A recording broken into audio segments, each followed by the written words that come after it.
கர்த்தருடைய பரிசுத்த நாமத்துக்கு மகிமை உண்டாகட்டும். ஆண்டவரும் உலக இரட்சகருமாகிய இயேசு கிறிஸ்துவின் ஈடு இணையற்ற இன்ப நாமத்தில் உங்கள் யாவரையும் வாழ்த்துகிறேன், வரவேற்கிறேன். கர்த்தருக்குள்ளாக நான் உங்களை ஆசீர்வதிக்கிறேன். கர்த்தர் தாமே விதமாக ஒவ்வொரு நாளையும் உங்களுக்கு ஆசீர்வாதமாக்கி அவருடைய வருகை பரியந்தம் கர்த்தர் உங்களை நடத்துவாராக. பிரியமானவர்களே, இந்த நாளிலும் தியானத்திற்காக எடுத்துக்கொண்ட பரிசுத்த வேதாகமத்தினுடைய பகுதி ரோமருக்கு எழுதின நிருபம் 12வது அதிகாரம் 2வது வசனம். ரோமருக்கு எழுதின நிருபம் 12வது அதிகாரம் 2வது வசனம். நீங்கள் இந்த பிரபஞ்சத்திற்கு ஒத்த வேஷம் தெரியாமல் தேவனுடைய நன்மையும் பிரியமும் பரிபூர்ணமான சித்தம் என்னதென்று பகுத்தறியத்தக்கதாக உங்கள் மனம் புதிதாகிறதுனாலே மறுரூபமாகுங்கள் அப்படின்னு பார்க்குறோம். ஒழுக்கம் என்பதும் ஒழுங்குமுறை சார்ந்த வாழ்க்கை என்பதும் ஒரு சில செயல்களால் மட்டுமே வெளியே தெரிவதல்ல. அது நாம் நமக்கு கொடுக்க விரும்பும் தோற்றங்களினாலும் உறுதிப்பட முடியும். நாம் எப்படிப்பட்ட தோற்றத்தை பிறருக்கு அளிக்க விரும்புகிறோமோ அந்த விருப்பத்தின் காரணம் ஒழுக்கத்தை நாம் முதலிடத்தில் வைத்திருக்கின்றோமா அல்லது கடைசி இடத்தில் வைத்திருக்கின்றோமா என்று பார்க்க முடியும். ஒரு பெண் தனக்கு அழகானதோர் தோற்றம் ஏற்படும் விதமாக தன்னை அலங்கரித்துக் கொள்வது தவறல்ல. ஆனால் ஒழுக்கத்தையும் ஒழுங்குகளையும் மதிப்புக்குரிய மரபுகளையும் அலட்சியம் செய்துவிட்டு வித்தியாசமான முறையில் இருப்பது என்பதை மட்டும் குறியாக கொள்ளும் உலகத்தின் வழியில் போகக்கூடாது.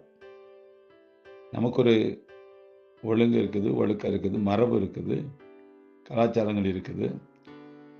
அந்த கலாச்சாரத்துக்கு ஏற்றபடி நாம் இருக்க வேண்டும்.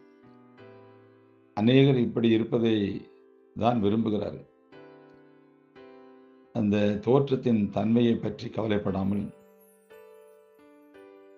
அந்த தோற்றம், அதாவது நாம் மற்றவர்களுக்கு பார்வையில் எப்படி இருக்கிறோங்கிறது தான் ரொம்ப முக்கியம். அவர்கள் எப்படி நம்மை பார்க்கிறார்கள். எல்லோரும் இதைத்தானே அழகு என்று எண்ணுகிறார்கள், எல்லோரும் இதைத்தானே நாகரிகம் தோற்றம் என்று அங்கீகரிக்கின்றார்கள் என்பது சரியான வாதம் அல்ல. ஏனென்றால் இன்றைய உலக வாழ்க்கையில் நம்முடைய இந்திய தேசத்தில் எடுத்துக்கிட்டால் தமிழ்நாட்டுக்கு ஒரு தனி கல்ச்சர் இருக்குது. ஆந்திராவை எடுத்துக்கிட்டிங்கன்னா அங்கே ஒரு கல்ச்சர் இருக்குது. கர்நாடகா எடுத்துக்கிட்டிங்கன்னா அங்கே ஒரு கல்ச்சர் இருக்குது. இன்னும் மகாராஷ்டிரா எடுத்துக்கிட்டிங்கன்னா அங்கே ஒரு வித்தியாசம் இருக்கும்.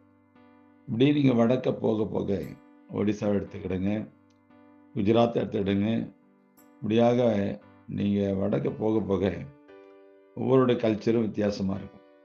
அவர்கள் தங்கள் கல்ச்சரை ஒழுக்கத்தோட ஒழுங்குகளோடு வெளிப்படுத்துகிறார்கள். அது அவர்கள் மத்தியில், அவர்கள் ஜனங்களுக்கு மத்தியில் அது சரியான தோற்றமாக காணப்படும். எப்படி ஒரு மனிதன் தன் மேல் பார்வையில் மற்றவர்கள் பார்க்கும்படியாக நடக்கிறானோ அந்த தோற்றம் தான் மெயின்.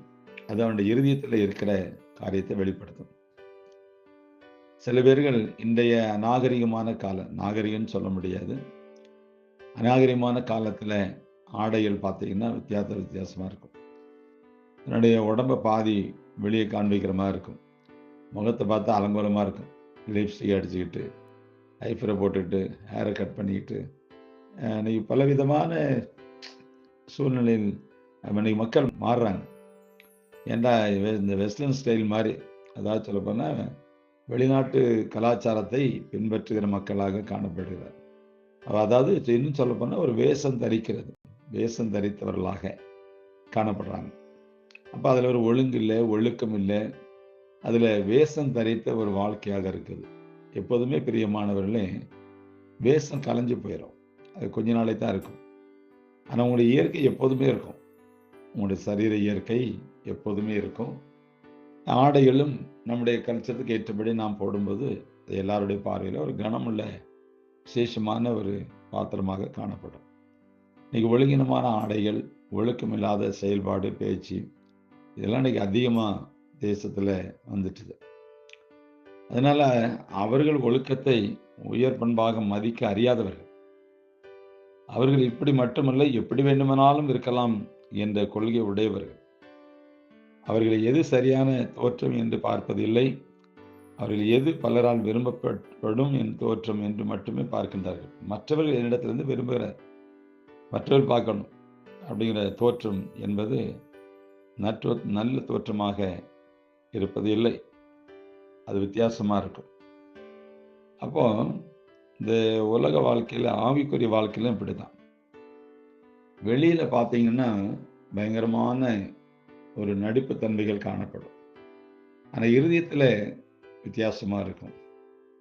வீட்டில் ஒரு வேஷம், வெளியே ஒரு வேஷம், வேலையில் ஒரு வேஷம், சபைக்கு வந்தா ஒரு வேஷம்.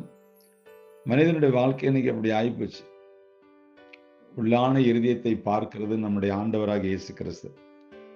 நம்முடைய இருதயத்தில் உள்ளதுதான் வெளித்தோட்டத்தில் காணப்படும். நான் அதை விரும்பினால் அந்த விருப்பத்துக்கு ஏற்றபடி என் ஆடைகளை மாற்றுவேன், என் வார்த்தைகளை மாற்றுவேன், என்னுடைய வாழ்க்கை தரமே மாற்றமாக இருக்கும். இன்னைக்கு அநேக பேர் சுருக்கமாக சொல்ல போனால், நம்முடைய தேசத்துக்கு நம்முடைய நாட்டுக்கு ஒரு கல்ச்சர் உண்டு. அதன்படி யாரும் போறதில்லை. அவர்கள் இப்படிப்பட்ட ஆடைகளை அணிகிறார்கள், நான் அணிய வேண்டும். அது ஆணாக இருந்தாலும் சரி, பெண்ணாக இருந்தாலும் சரி.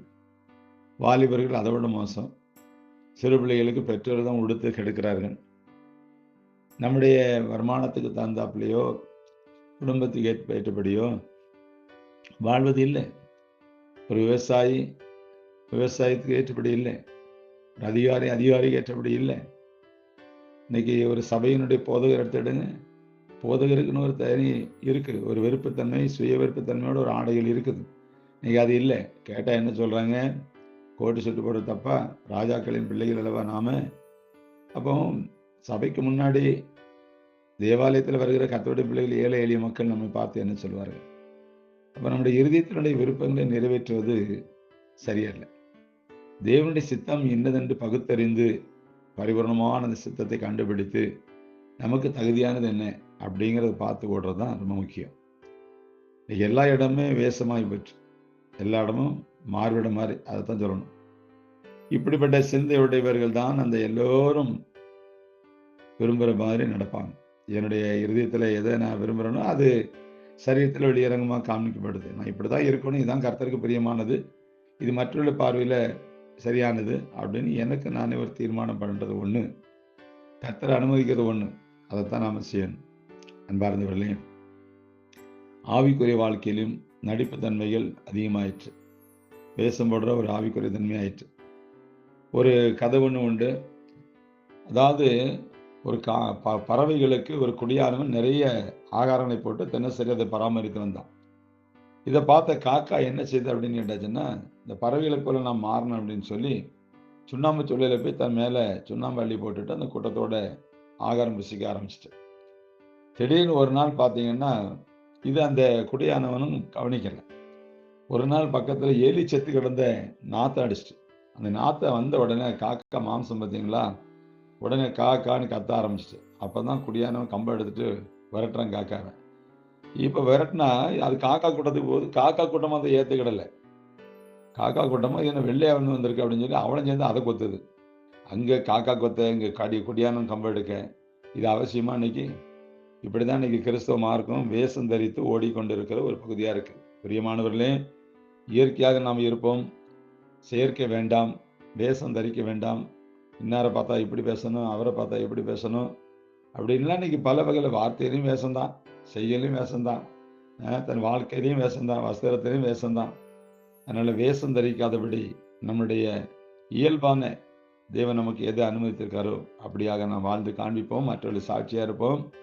தேவன் தந்த கிருபைகளை இழக்காதபடி, வரங்களை இழக்காதபடி, அபிஷேகத்தை இழக்காதபடி, அந்நியவாசை இழக்காதபடி, தேவ சித்தம் இன்னது என்று பரிபூர்ணமாய் அறிந்து நாம் செயல்படுவோம். கர்த்தர் உங்களை ஆசீர்வதிப்பாராக. God bless you.